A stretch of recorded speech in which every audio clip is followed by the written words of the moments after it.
É muito bom estar aqui com vocês de novo, depois de tantos meses, né? Afastados. Estou muito contente de estar aqui. Para quem ainda não me conhece, meu nome é Fernando, estou aprovado no último concurso da Defensoria de São Paulo, ainda não fui nomeado, eu trabalho como analista jurídico no Ministério Público e estou ministrando aqui algumas aulas no cursinho popular na matéria de Filosofia e Sociologia do Direito. Lá no mês de março, mais ou menos, foi o nosso último encontro, a gente tinha conversado sobre Foucault, sobre a obra que é cobrada no concurso da Defensoria atualmente, que é a Verdade e as Formas Jurídicas. E hoje o objeto do nosso encontro é a obra de Durkheim, a obra que se chama Da Divisão do Trabalho Social. Essa obra, assim como as demais, ela foi inserida no edital nessa última edição do concurso e foi cobrada na primeira fase e no exame oral. Na segunda fase ela não foi cobrada, mas ela tem bastante conteúdo passível de ser cobrado em questão dissertativa, sim, de uma forma desenvolvida. Mas no último concurso ela foi cobrada na primeira e na terceira fases.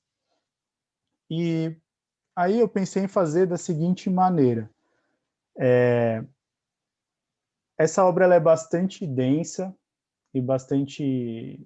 É uma obra grande, né, com um livro de mais de 500 páginas. Então, por óbvio que a gente não vai conseguir esgotar todo o conteúdo do livro, nem mesmo de uma forma resumida.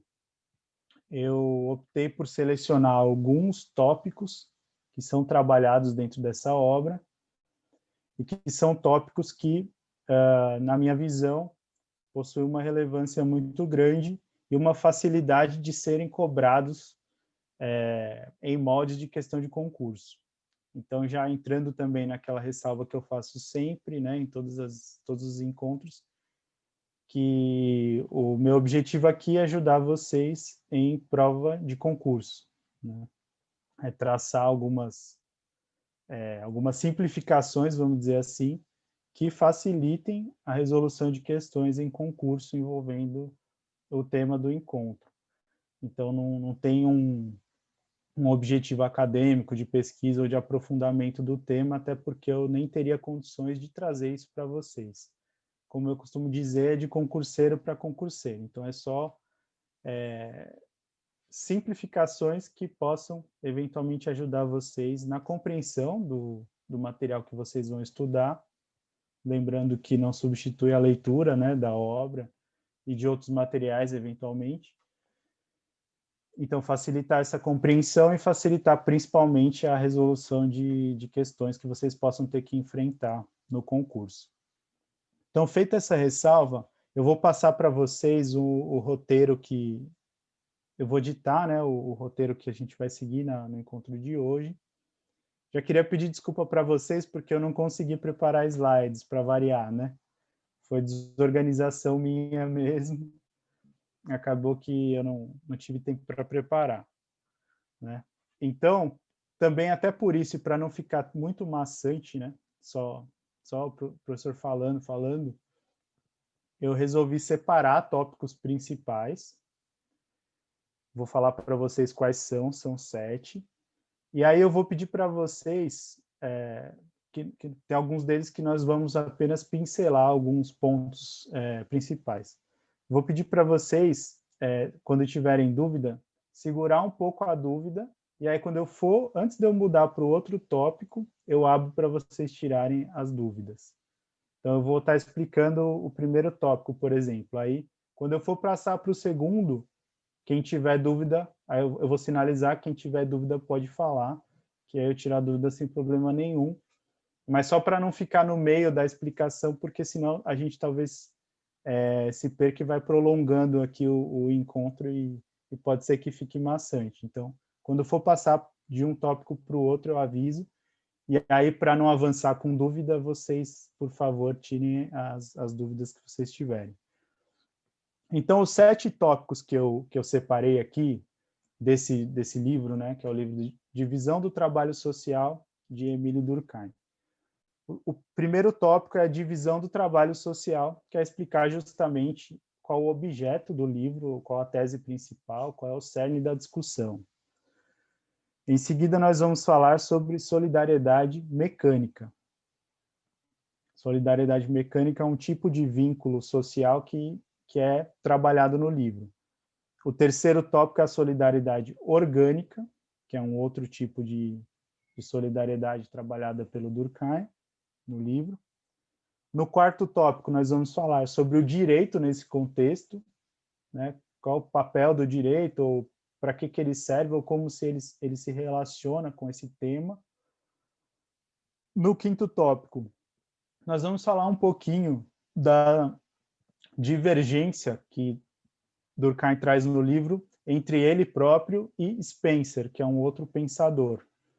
Então, ele teve várias divergências teóricas com esse outro pensador, que era também foi um precursor da sociologia, né? Um pensador importante e influente na época, e que Durkheim tinha algumas divergências teóricas com ele, com relação a alguns temas que são tratados no livro. E aí nós vamos apenas tratar de algumas coisas principais nesse ponto. No sexto tópico, nós vamos falar sobre o desenvolvimento da divisão do trabalho social, por que ela se desenvolveu tanto, de uma forma tão exponencial. E, por último, nós vamos falar sobre formas anômalas de divisão do trabalho social. Essas formas anômalas que o Durkheim traz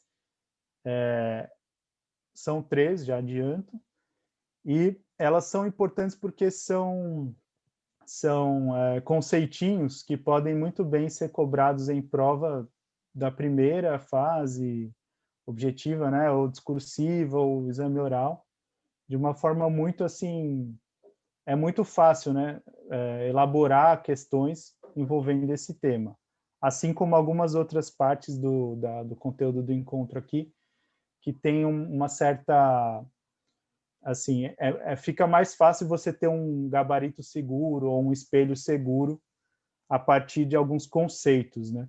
Então, eu vou tentar passar para vocês esse conteúdo.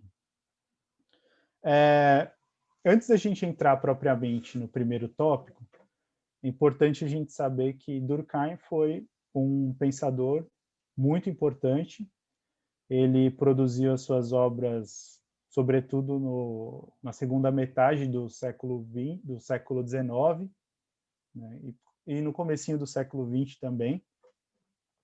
E ele foi muito importante, principalmente, para consolidar, para institucionalizar a sociologia como uma ciência autônoma. Ele não cunhou o termo sociologia, foi um termo que já existia, né? Tinha sido cunhado por Augusto Comte. Ele também não fundou a sociologia como uma disciplina, vamos dizer assim, universitária, mas ele é considerado o pai da sociologia por ter contribuído de uma forma determinante para que a sociologia fosse vista como uma ciência autônoma, independente de outras ciências. E daí a importância enorme de Durkheim, um dos sociólogos mais influentes de todos os tempos. Durkheim atribuiu para a sociologia um objeto próprio, né, um método próprio, ele configurou a forma como a sociologia passou a ser enxergada dali em diante, como uma ciência autônoma. E por isso a importância dele. E com isso ele revelou que a sociedade, né, em geral, as sociedades elas têm uma existência por si, vamos dizer assim. Elas não são simplesmente conjuntos de indivíduos, né, um apanhado de pessoas. A sociedade ela tem formas específicas de funcionar e que valem a pena ser estudadas e que são exteriores, que funcionam independentemente, vamos dizer assim, de um conjunto de pessoas reunidas, e que por isso valeria a pena ser estudado. Aí agora, já entrando especificamente na obra que é cobrada no concurso, que é a divisão do trabalho social, o Durkheim vai se perguntar nessa obra a questão fundamental é qual que é a função da divisão do trabalho numa sociedade. Por que que é tão importante que numa determinada sociedade as atividades sejam repartidas entre os membros dessa sociedade? E aí ele vai discutir várias hipóteses, enfim. E primeiro, assim, existe uma causa, e ele reconhece isso, existe uma causa muito natural para que isso aconteça, que é inviável que uma única pessoa, um indivíduo, realize todas as atividades necessárias dentro de uma sociedade. Cada um seja totalmente autossuficiente e possa prover a sua própria subsistência. Isso é muito difícil, né? Nem mesmo na Idade da Pedra isso acontecia de uma forma satisfatória. Então, em todas as sociedades sempre existiu essa repartição de tarefas, né? Essa distribuição de atividades entre os membros de uma sociedade, por mais precária que ela fosse. Porém, essa resposta, assim, existe a divisão porque seria impossível que ela não existisse, não satisfaz o Durkheim, porque ele intui que existe uma função mais importante para que ela exista. E aí ele trabalha uma segunda hipótese, que é da efetividade, um argumento econômico, né? Porque quanto mais repartidas são as funções, maior a eficiência da produção, maior a eficiência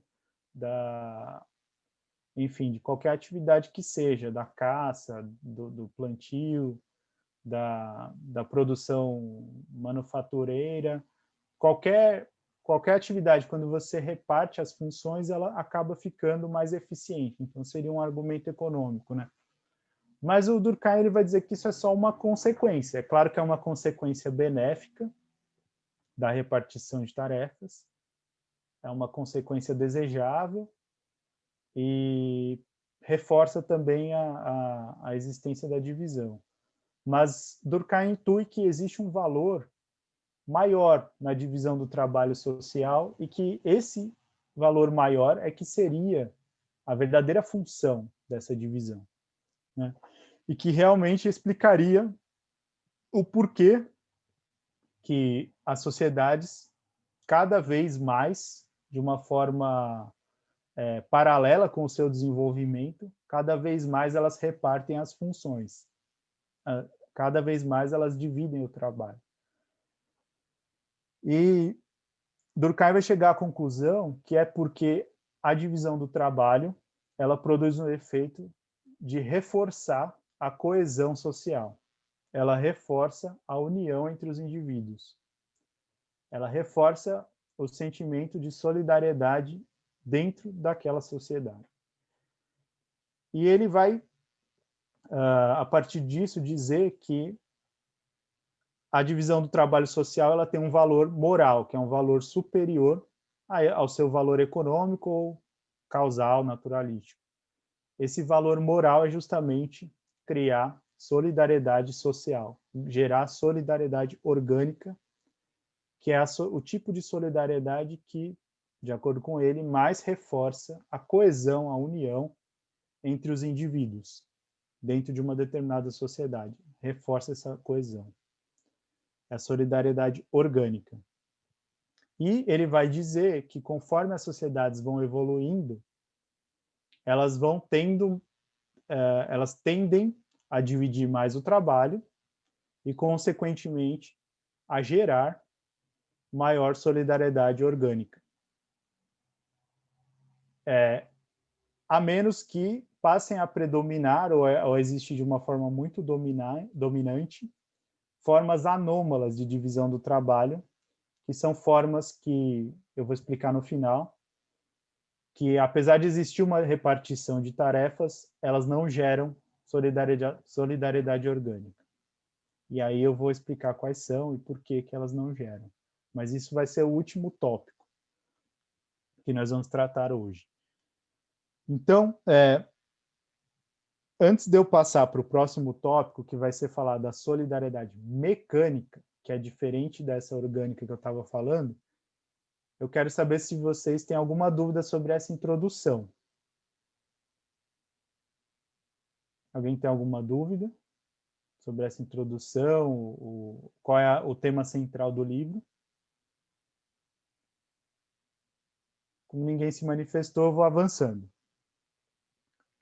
Então, vamos passar a falar da solidariedade mecânica. Solidariedade mecânica, ela também tem a função de manter a coesão social, assim como a orgânica. Porém, ela não se confunde. As duas não se confundem.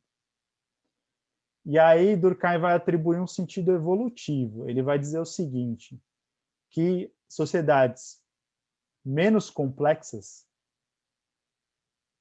ou melhor dizendo, nas sociedades menos complexas, menos desenvolvidas, ou, se quisermos usar a concepção da época, sociedades menos evoluídas, elas se mantinham coesas por meio de solidariedade mecânica e não orgânica.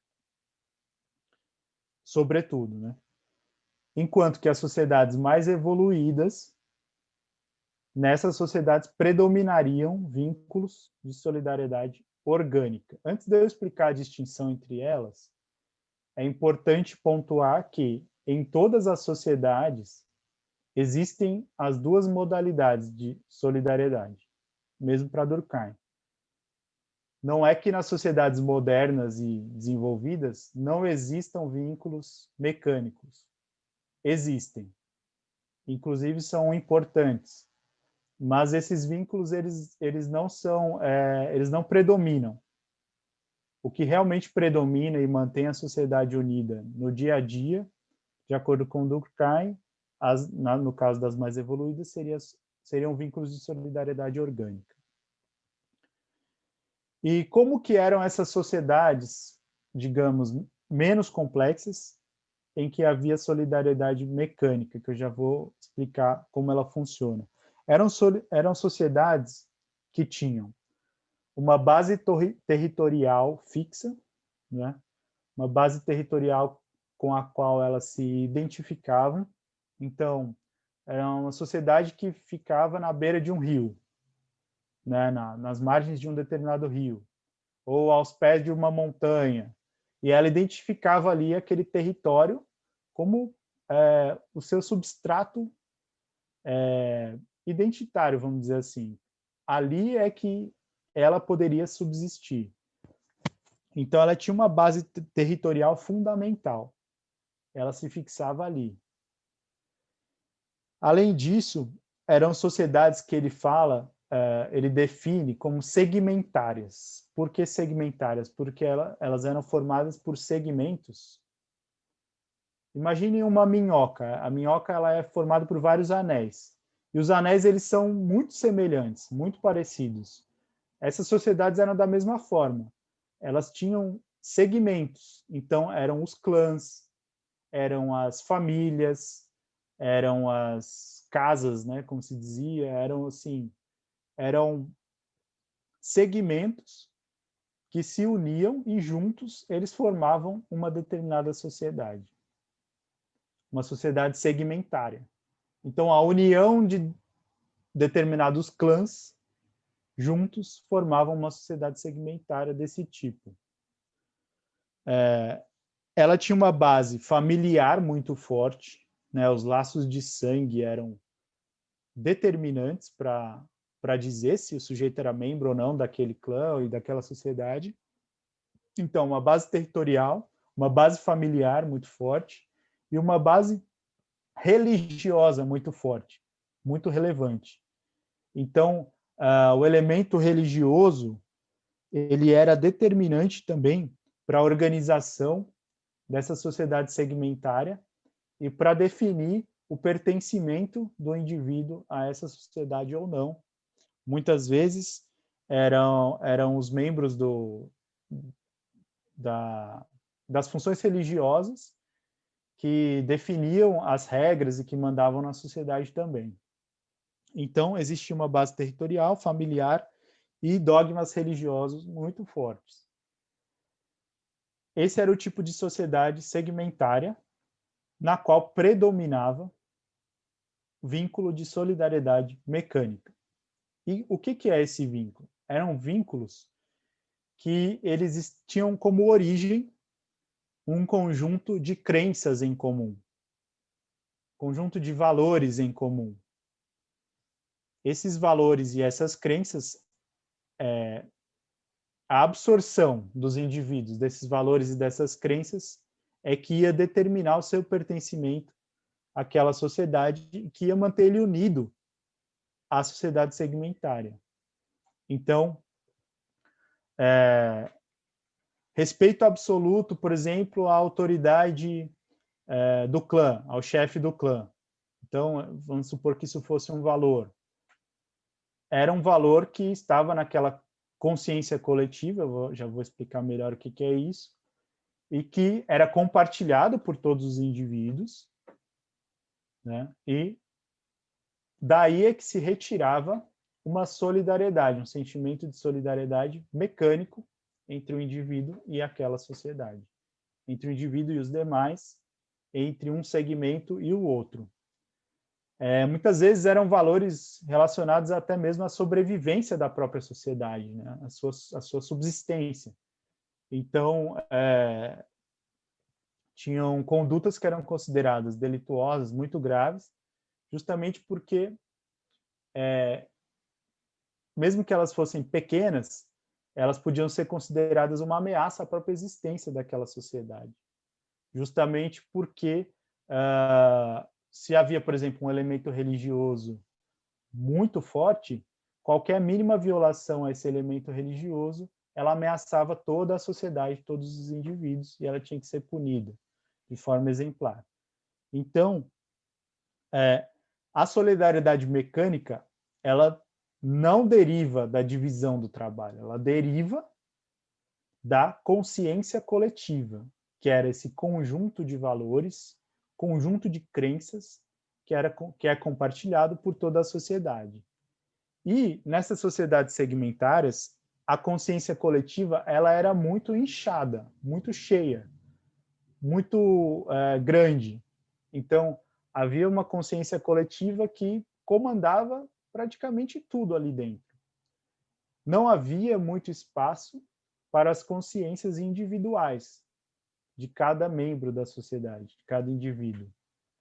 Sempre existiu consciência individual e consciência coletiva, em alguma medida. Mesmo nas sociedades mais evoluídas, a consciência coletiva ela existe e ela é importante. Né? Nós vamos ver isso mais para frente.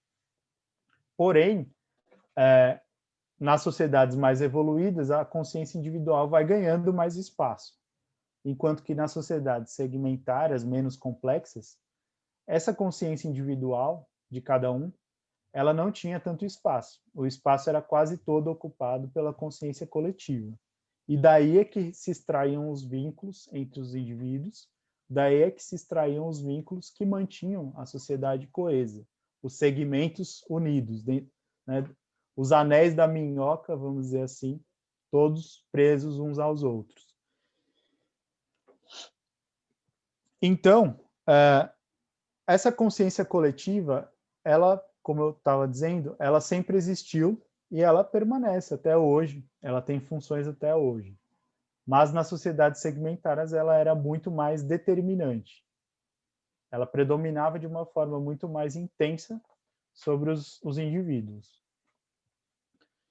E a consciência coletiva, de acordo com Durkheim, ela tem alguns atributos. A partir desses atributos é que a gente vai conseguir aferir como que ela funciona na sociedade. Então, ela tem, por exemplo, o atributo do volume. Ela pode ser muito volumosa ou pouco volumosa. Esse volume, na verdade, quer dizer o alcance, até que ponto ela vai, né? Quando ela é volumosa, ela atinge condutas até consideradas hoje insignificantes. Né? A primeira coisa que se faz ao acordar, o indivíduo, quando ele desperta, é fazer tal coisa. Ou então são coisas assim que parecem pequenas, mas que se a consciência coletiva ela é volumosa, ela alcança até mesmo essas condutas consideradas irrelevantes. que, dentro dessa sociedade, não são irrelevantes, justamente porque existe a consciência coletiva para mandar nelas. É o quanto que ela se impõe sobre a vida de cada indivíduo que está ali inserido. Ela tem também o atributo da intensidade, é o quão intensos são os pensamentos, os sentimentos que ela desperta. Né? Um exemplo que eu posso dar aqui, até de uma sociedade desenvolvida, complexa e tudo, sobre intensidade, na época da ditadura civil-militar, havia aquele bordão, né, do Brasil, ame-o ou deixe-o. Para mim, isso é um exemplo claro de uma consciência coletiva com o atributo da intensidade, porque essa consciência coletiva ela vai despertar um amor, né? Amor é um sentimento intenso, né? Ou ela vai despertar esse amor em todos os indivíduos, ou então o sujeito tem que deixar aquela sociedade, tem que ir embora. Isso é intensidade. Ou ela causa esse sentimento, né, de fazer as pessoas agirem de uma forma absolutamente afetada pelo sentimento, dominada, ou então o sujeito tem que ir embora dali. Esse atributo da intensidade ele também vai servir para graduar essa consciência coletiva, dizer o quanto que ela é forte ou não. Além disso, existe o atributo da definição. Então, como atributos da consciência coletiva, volume, intensidade e definição. A definição é um atributo que nos diz o quão definidos, né, são os caracteres daqueles membros daquela sociedade. O quão específicos eles são, o quão característicos eles são. O quanto que a gente consegue distinguir eles dos demais membros de outras sociedades. Então, por exemplo, se a consciência coletiva ela é inflada a ponto de ser muito definida, de ter estados muito definidos, por exemplo, a gente pode identificar um membro da sociedade pela roupa que ele usa, ou pelo cabelo que ele tem, ou pela forma como ele fala. Então, são formas tão características e tão peculiares, e todos os indivíduos aderem àquilo, que a gente basta olhar ou ouvir para a gente conseguir identificar o sujeito, o indivíduo, como membro daquela determinada sociedade. Isso é a definição. Então, a consciência coletiva nessas sociedades segmentárias, ela é volumosa, porque ela atinge até condutas pequenas, digamos assim. Ela é intensa, porque ela desperta sentimentos intensos de vida ou morte, de amor ou ódio. E ela é definida, porque ela determina nos indivíduos características que são muito peculiares, reconhecíveis, que você olhando, tomando contato com aquilo, você consegue imediatamente atribuir aquele sujeito, aquele indivíduo, à sociedade a qual ele pertence. Né?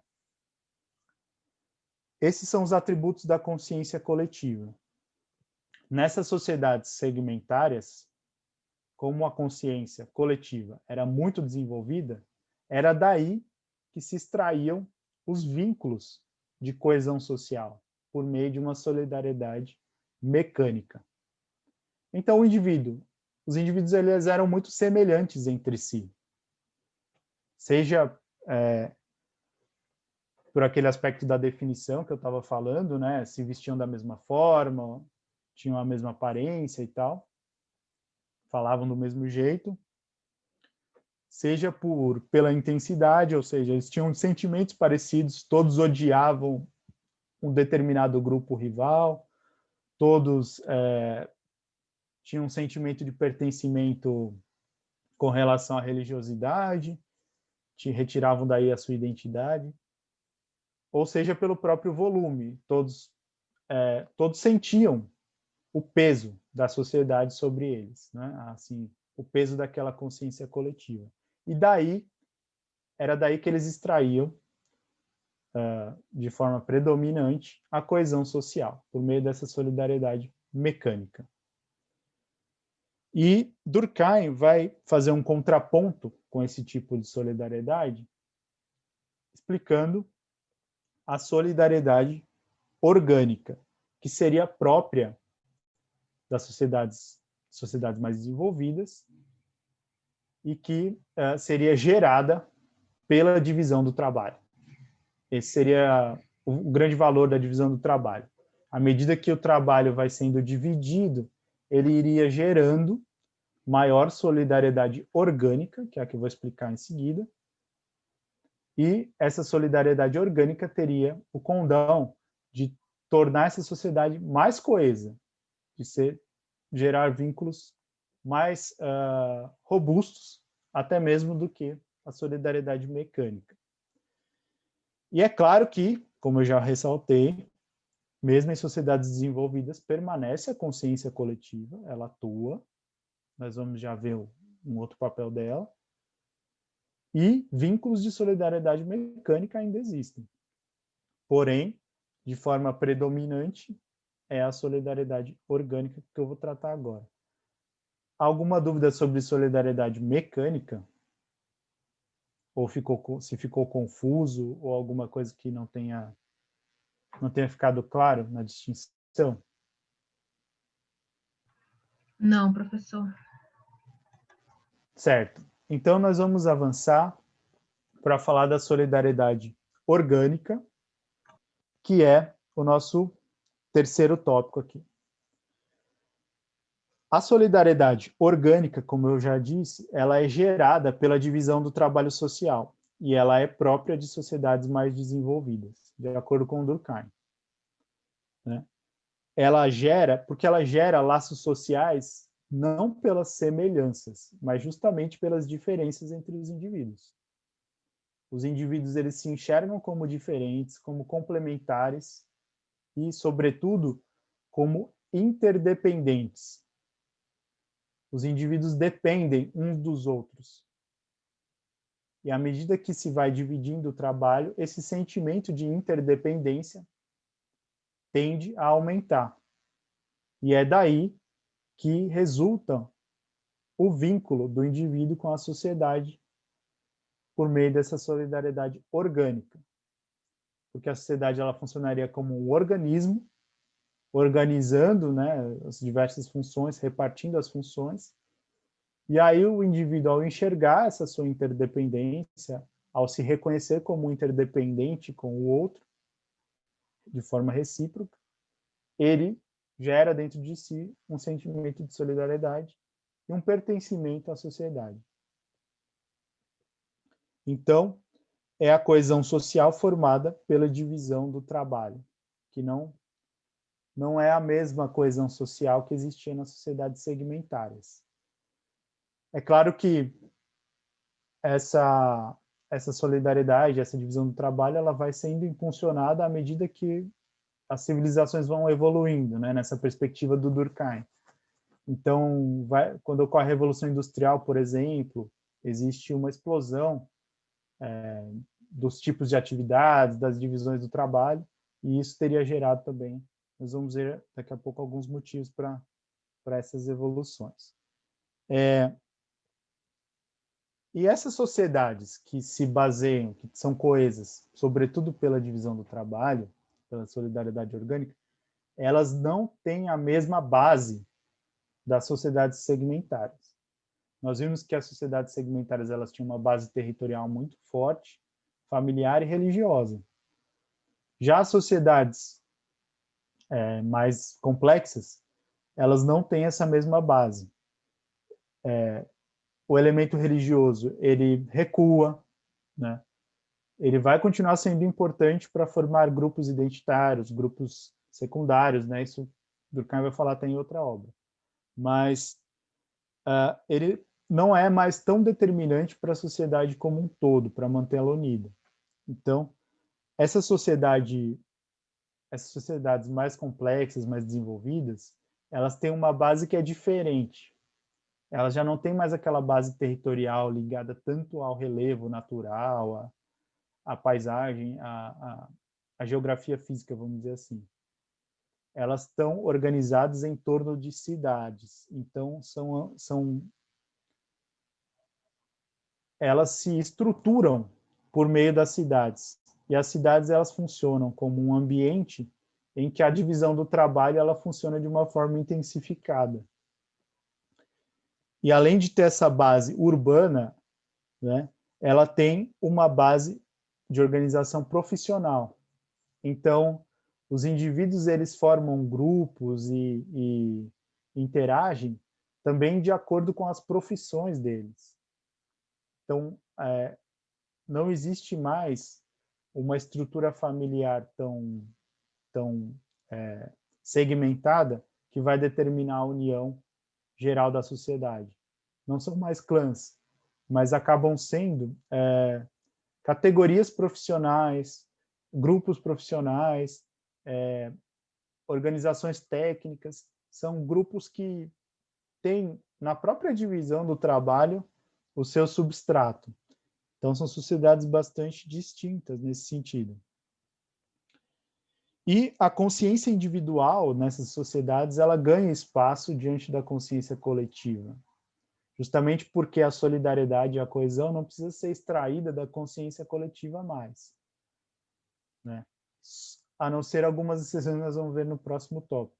Mas a consciência individual, ela ganha espaço e ela permite maior divisão de tarefas.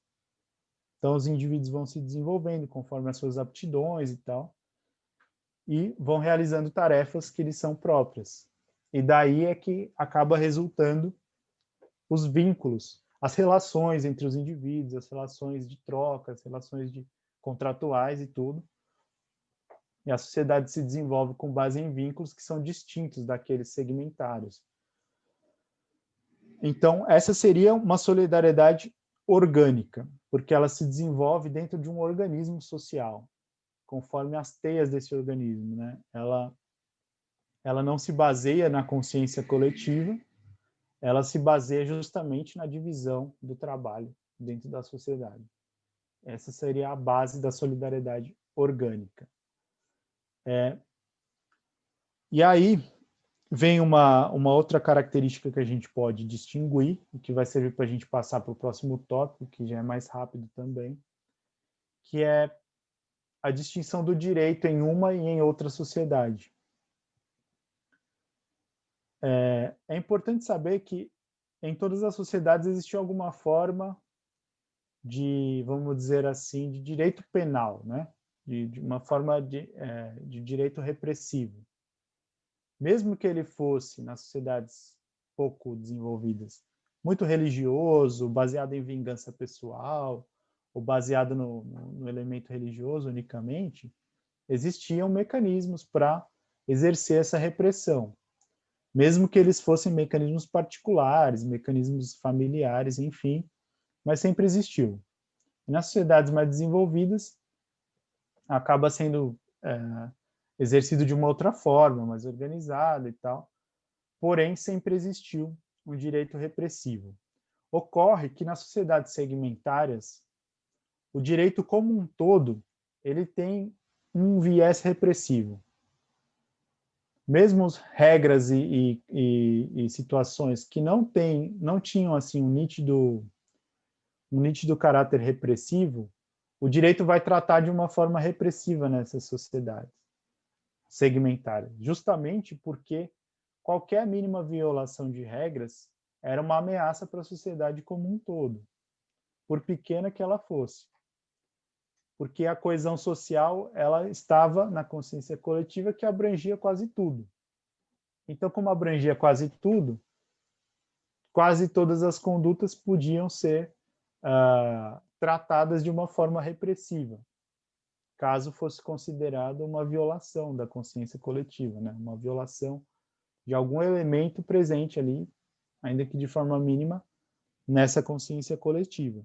Então, o direito nas sociedades segmentárias tinha um caráter muito repressivo, enquanto que a tendência era de que, segundo Durkheim, à medida que a sociedade evolui, se desenvolve, se complexifica, o direito vai se tornando mais restitutivo, quer dizer, vão sendo desenvolvidos outros ramos do direito que têm um viés mais restitutivo, que não seria esse viés repressivo.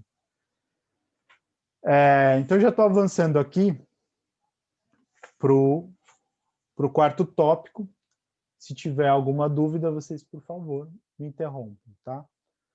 Esse quarto tópico é sobre o direito. Eu já pontuei a distinção entre um direito mais repressivo e um direito mais restitutivo, cada um próprio de um determinado tipo de sociedade. Porém, qual que seria a função geral do direito? Como que o direito ele se encaixa nessa teoria do Durkheim? Né? O que ele é nesse contexto geral? Durkheim vai entender o direito como a forma visível dos vínculos sociais. Porque os vínculos sociais, por mais que eles sejam fortes, que eles atuem, que eles sejam determinantes nas vidas das pessoas, nós não podemos enxergá-los ou estudá-los de uma forma direta, porque eles são invisíveis, eles são muito abstratos, né? Esses laços sociais, as relações sociais, o vínculo do indivíduo com a sociedade, isso tudo é muito abstrato.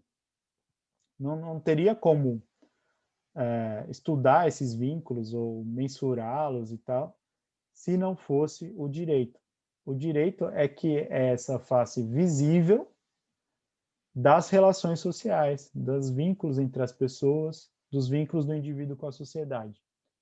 Então, o direito teria esse papel de tornar visível tudo isso, de tornar aferível, né, estudável, se essa palavra existisse. Então, assim, só pode ser objeto de estudo justamente porque existe o direito.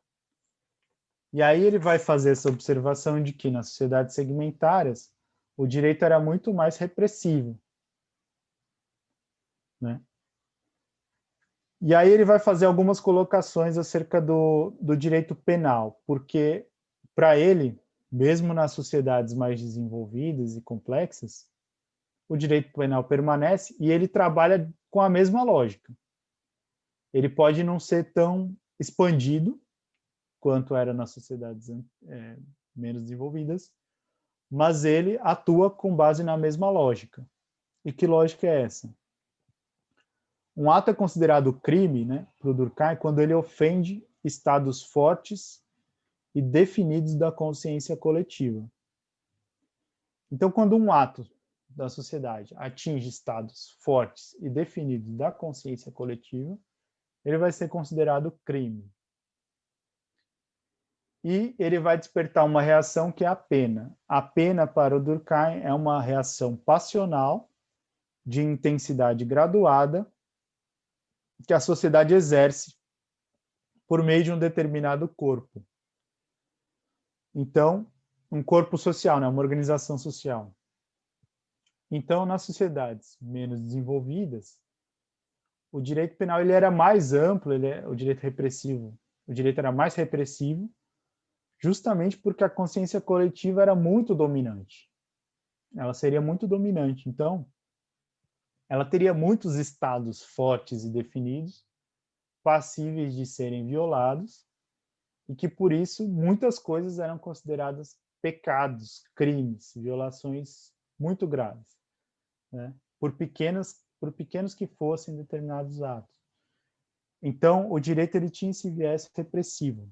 E à medida que a sociedade se complexifica, o direito, ele, de acordo com Durkheim, vai se tornando menos repressivo e mais restitutivo.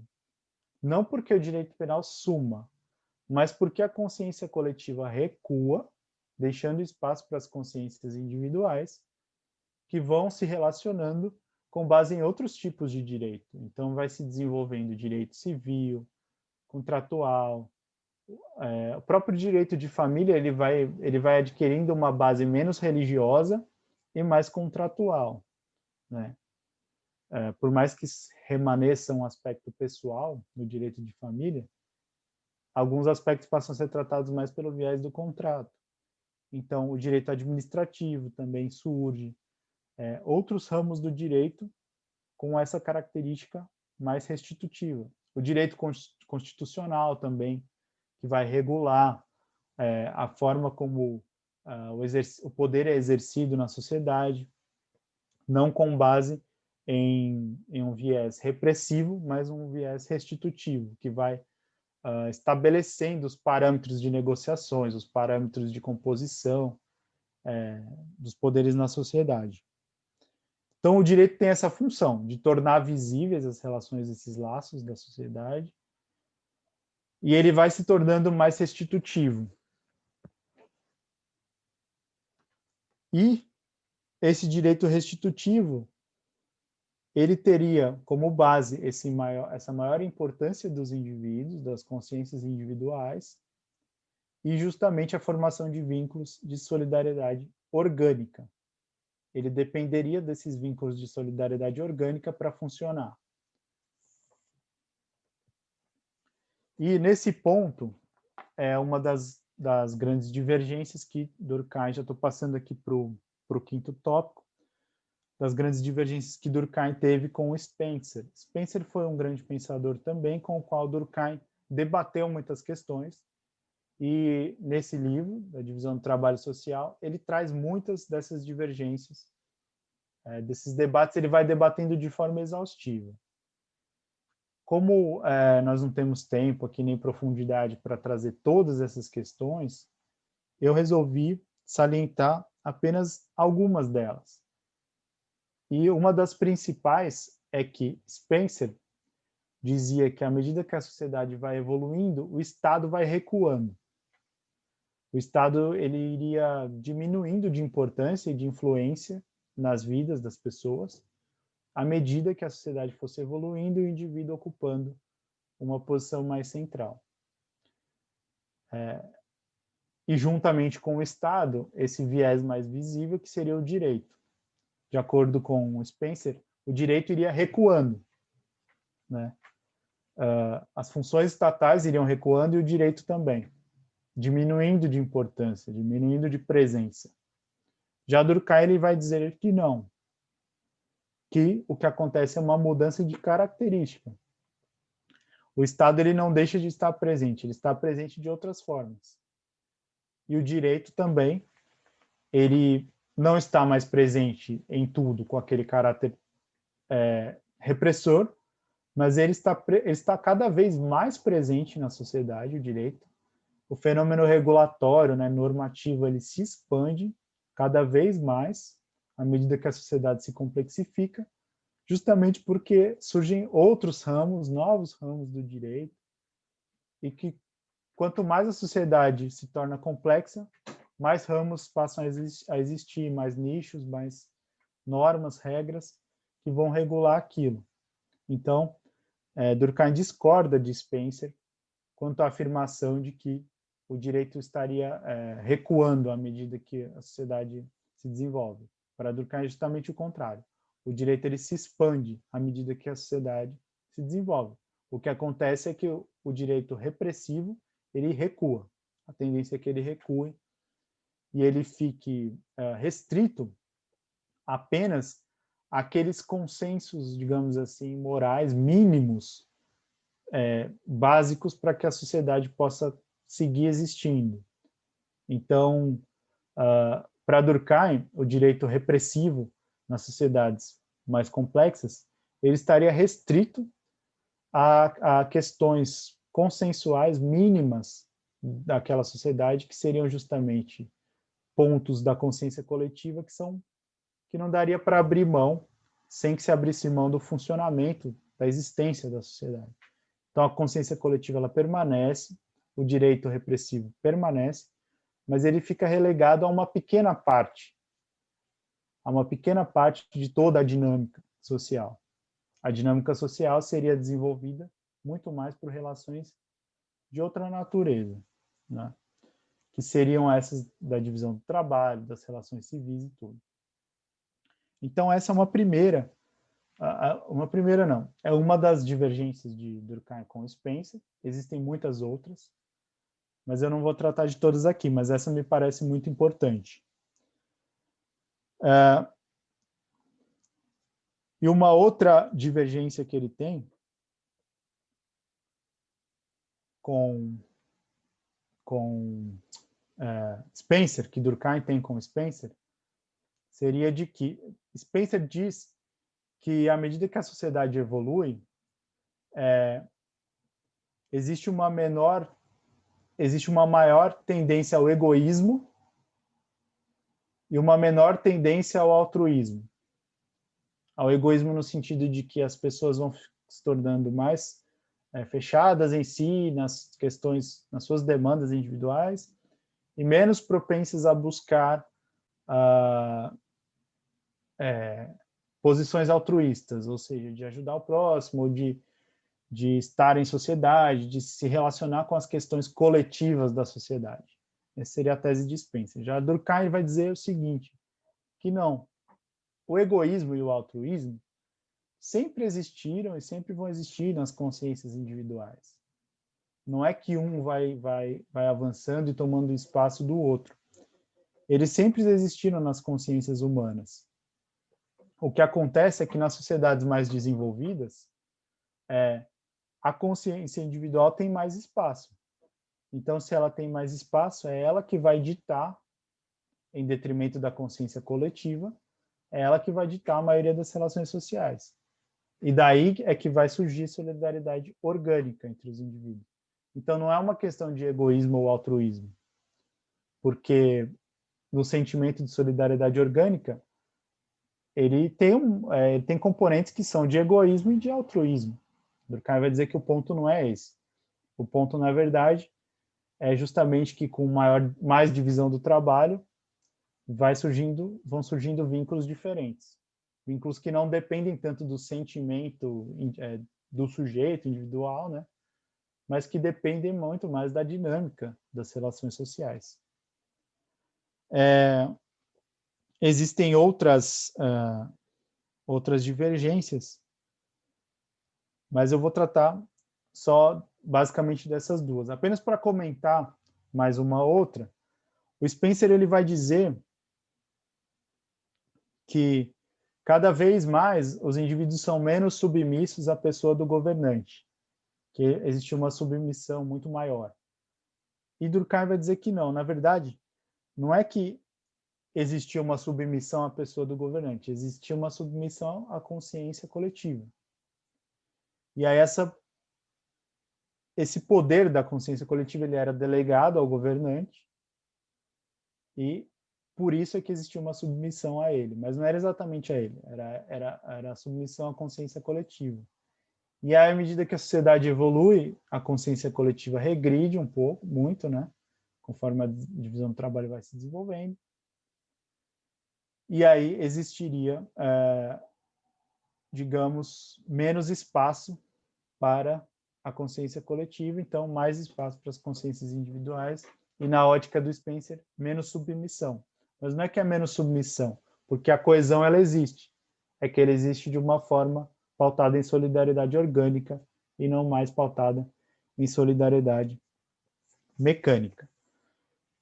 Então, avançando aqui para um outro tópico que a gente também vai trabalhar de uma forma um pouco mais acelerada, Durkheim vai traçar, se vocês tiverem dúvida, por favor, é o momento, tá, de interromper. Durkheim vai traçar algumas razões pelas quais a divisão do trabalho ela teve uma explosão de evolução, ela teve assim, momentos em que ela se desenvolveu muito. Ele vai trazer vários motivos, né, porque isso aconteceu, mas eu vou falar de alguns deles que são os principais. Então, a formação das cidades. Nas cidades, como eu já falei, se desenvolvem relações não mais em torno da consciência coletiva, em torno de valores religiosos, familiares, mas as relações sociais elas se desenvolvem muito mais em torno das profissões, em torno das funções que os indivíduos desempenham, em torno da divisão do trabalho. Então, o ambiente urbano ele é muito mais propício para a divisão do trabalho se desenvolver. Além da formação das cidades, o desenvolvimento do transporte, das comunicações, essas tecnologias que facilitam, né, o deslocamento das pessoas, e a comunicação entre as pessoas favorecem a maior divisão do trabalho, consequentemente a solidariedade orgânica. Porque se os indivíduos continuassem presos, né, nos seus determinados territórios, não conseguissem se transportar, se locomover, não conseguissem se comunicar com os outros de outras sociedades, se relacionar, a tendência era que eles continuassem muito fechados e 100% pautados pela sua consciência coletiva, pela solidariedade mecânica. Enquanto que, à medida que os transportes, as comunicações se desenvolvem, existem até novas profissões que surgem, existem novas formas de se relacionar e que favorecem muito mais a divisão do trabalho e, consequentemente, a maior solidariedade orgânica. Né? Também as sociedades modernas, elas têm cada vez mais novas necessidades que vão se tornando dinâmicas e cada vez maiores, né? Então, o crescimento das necessidades sociais, de coisas que passam a ser percebidas como necessárias pelos indivíduos, também favorece a divisão do trabalho e a maior solidariedade orgânica. Né? E Durkheim vai dizer que a maior densidade demográfica também, o crescimento populacional, como você tem uma população maior, vai ficando cada vez mais difícil controlar os indivíduos por meio de sociedades segmentadas, de uma consciência coletiva. Porque as consciências individuais elas vão se dinamizando. Né? E aí elas acabam forçando a sociedade a se modificar e dar espaço para as consciências individuais e gerar divisão do trabalho, porque vai ficando impossível que os indivíduos se organizem daquela mesma forma que era anteriormente. Então, as personalidades individuais elas passam a ter maior espaço, o indivíduo passa a ter maior liberdade frente aos grupos. A religiosidade, como eu já falei, ela se altera, ela passa a ser determinante apenas da identidade dos grupos dentro da sociedade. Ela deixa de ser determinante para a consciência coletiva como um todo. E a menor influência das tradições. As tradições também, elas se enfraquecem nesse ambiente urbano, muito populoso. Elas acabam se enfraquecendo, essas tradições, o que favorece relações sociais mais dinâmicas, né? E maior desenvolvimento da divisão do trabalho, consequentemente, mais vínculos de solidariedade orgânica, em detrimento da solidariedade mecânica. E como eu disse, a solidariedade mecânica ela não desaparece. A consciência coletiva ela também não desaparece, mas elas ficam relegadas a uma pequena porção do quadro de relações sociais, né? Que passa a ser muito mais desenvolvido por outros tipos de vínculo. E passando então para o último tópico do nosso encontro, o das formas anômalas de divisão do trabalho. São formas de divisão do trabalho que, segundo Durkheim, não geram solidariedade orgânica e não favorecem a coesão social. Apesar de existir uma repartição de tarefas ali, essa repartição não gera vínculos entre os indivíduos que sejam fortes o suficiente para mantê-los unidos à sociedade. Esse ponto, eu acho que ele é muito importante para a prova de concurso, porque ele é fácil de ser cobrado de uma forma segura. Então, Durkheim vai dizer que existem, basicamente, 3 formas anômalas de divisão do trabalho. São formas que ele considera patológicas, porque elas não geram solidariedade orgânica e coesão social. A primeira dessas formas é que ele chama de anômica. A anomia é um conceito importantíssimo na obra de Durkheim. Vocês já devem ter visto a teoria da anomia em criminologia, mas aqui a anomia ela tem, nessa obra, né, da divisão do trabalho, ela tem um recorte mais específico. Ele vai falar de anomia dentro dessa forma anômala, de divisão do trabalho, que é a forma anômica. Porque nessa forma anômica não existiria um corpo de regras que regulassem essa divisão e que, diante dessa falta de norte, né, por essas regras, o indivíduo ele fica isolado, ele não tem contato com o todo, ele não tem percepção das outras funções que estão sendo desempenhadas e por isso não gera solidariedade orgânica. Então, o exemplo que ele vai dar é das grandes indústrias em que a função de um determinado operário é muito recortada, muito específica e muito repetitiva. Então, o sujeito ele só vê aquela função que ele só faz ela de forma repetitiva o dia inteiro e ele não enxerga as outras funções, nem qual etapa que ele representa dentro de todo o processo produtivo. Então, por estar totalmente isolado e não enxergar esse todo, não surge vínculo de solidariedade orgânica, não surge coesão social. Ele vai dizer que esse é um exemplo de divisão do trabalho anômala, e que é esse primeiro exemplo, que é a divisão anômica. Ele vai dizer também que nas ciências sociais também existe um pouco disso, porque algumas ciências sociais elas não distinguem de forma muito clara o seu método, a sua função, seu objeto, e que por isso existiria essa forma anômica. Não existiria grande solidariedade nesse campo. E ele fala também que a própria filosofia, por ter pegado para si uma tarefa muito ambiciosa de dar muitas respostas a questões muito amplas e muito importantes, ela seria também um exemplo de divisão do trabalho anômica, porque ela tem para si uma tarefa muito grande, pouco delimitada, e que, por isso, não se forma vínculo de solidariedade orgânica entre aqueles que desempenham a filosofia e os demais que desempenham outras tarefas correlatas. Além da forma anômica, existe a divisão do trabalho forçada, que para Durkheim também é uma forma patológica, anômica. Porque para o Durkheim, para existir divisão do trabalho que gere solidariedade orgânica, precisam ser relações espontâneas. Se não tiver esse elemento de espontaneidade, se for uma coisa coagida, forçada, não vai surgir solidariedade orgânica a partir disso. Se for uma coisa forçada, então, por exemplo, o trabalho escravo, o trabalho que explora o trabalho infantil, o trabalho em regime de servidão. Para Durkheim, ele está sendo dividido esse trabalho, tudo bem, mas é uma divisão forçada. E essa divisão não gera solidariedade orgânica. Não gera coesão social. Então, para ele também é uma forma patológica.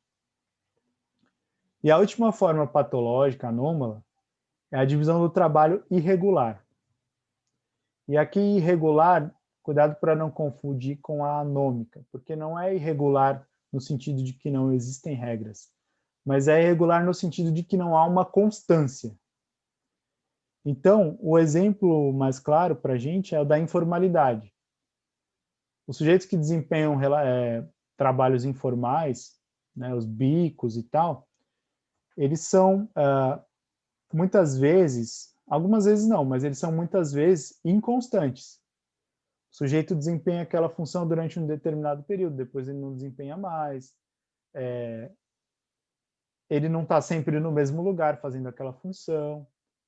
Então, o Durkheim vai dizer que essa forma de divisão do trabalho, ela, por ser irregular e inconstante, ela não gera vínculos de solidariedade orgânica. Ela não gera coesão social, porque ela é justamente inconstante, porque ela não tem um campo de especialização que toda a sociedade enxerga e que toda a sociedade vê aquele indivíduo desempenhando. Então, ela também não gera solidariedade orgânica. E aí, para fechar, o Durkheim ele vai dizer que uma das possíveis soluções para essas divisões anômalas do trabalho são as corporações. Ele diz que as organizações profissionais, né, sindicatos, enfim, todos os tipos de grupos que se organizam em torno das profissões e das funções técnicas, eles são uma espécie de antídoto para isso, porque eles acabam gerando uma ética própria, uma regulamentação própria, um vínculo entre os indivíduos. Eles também moderam a relação entre os grupos e o Estado, e a partir disso, eles geram solidariedade orgânica e geram legitimidade política para os indivíduos participarem da definição de regras na sociedade.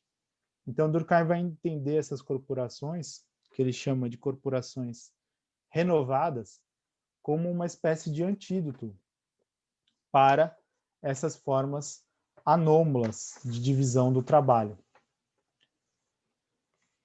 E com isso a gente encerra aqui o último tópico que eu tinha separado da obra do Durkheim, divisão do trabalho social. Eu tentei recortar assim, os principais aspectos. Então, o que é mais importante? Vocês entenderem qual é o ponto central da obra, que é desvendar essa função principal da divisão do trabalho, que para Durkheim é essa função moral de gerar solidariedade orgânica, de fortalecer a coesão entre os indivíduos na sociedade. Esse é o valor maior da divisão do trabalho, que essa é a questão central da obra, a tese, a grande tese dele. Entender também a distinção entre solidariedade mecânica, que se dá com base na consciência coletiva e que é própria de predominar em sociedades segmentárias, e a solidariedade orgânica, que é a que resulta da maior divisão do trabalho e que é própria de sociedades mais complexas.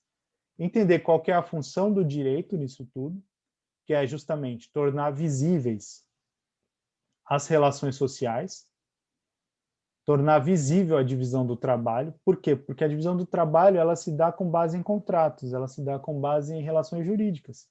Então, essas relações jurídicas, elas são a face visível das relações sociais e elas permitem a gente estudar a dinâmica social a partir delas.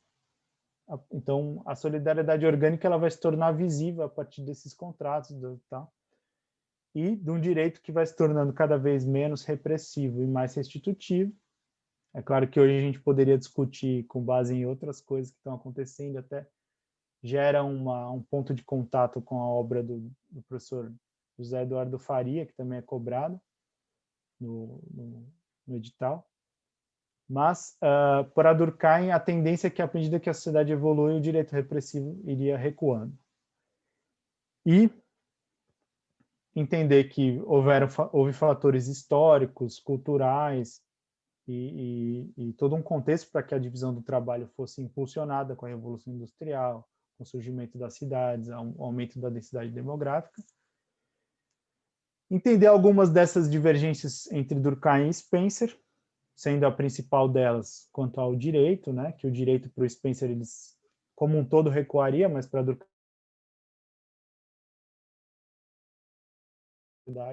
a partir de um viés mais restitutivo. E, sobretudo, entender essas formas anômalas de divisão do trabalho. São situações em que, apesar de existir divisão do trabalho, não são formados vínculos de solidariedade orgânica, não são fortalecidos os vínculos de coesão social, que são as formas anômalas, né, patológicas. A forma anômica, que seria essa em que o indivíduo não enxerga o todo, não enxerga a sua função no todo, portanto, ele é menos solidário. A divisão do trabalho forçada, que seria essa coagida, né, porque para Durkheim tem que ser espontâneo para ter vínculo de solidariedade orgânica. E a divisão do trabalho irregular, que pela sua falta de constância não seria apta a gerar solidariedade orgânica. E aí, para Durkheim, ele aponta como um dos antídotos para essas formas as organizações corporativas das profissões. Esses eram os principais pontos que eu separei.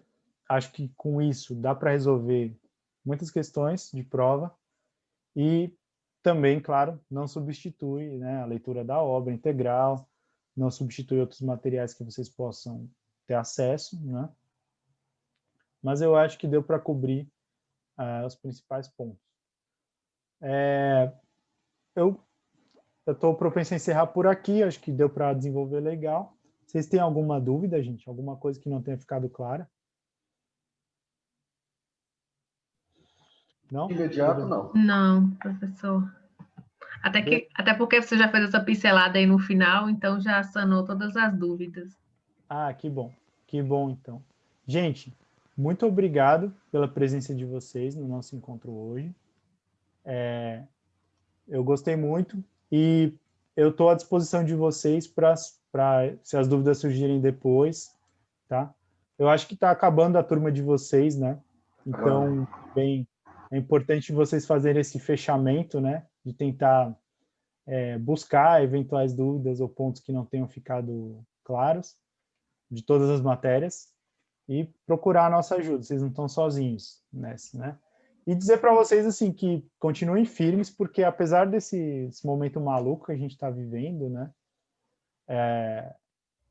A dinâmica dos concursos ela não vai parar. Ela deu uma desacelerada, mas ela vai continuar existindo e uma hora os editais vão sair, as provas vão acontecer. Então, na medida do possível, tentem se manter como vocês estão, firmes, se preparando, porque uma hora vem, gente, uma hora vem edital, vem as provas, e aí bate arrependimento de não ter se preparado, né? Então, estamos juntos nessa e um forte abraço para vocês. Obrigado, Obrigada, professor, igualmente.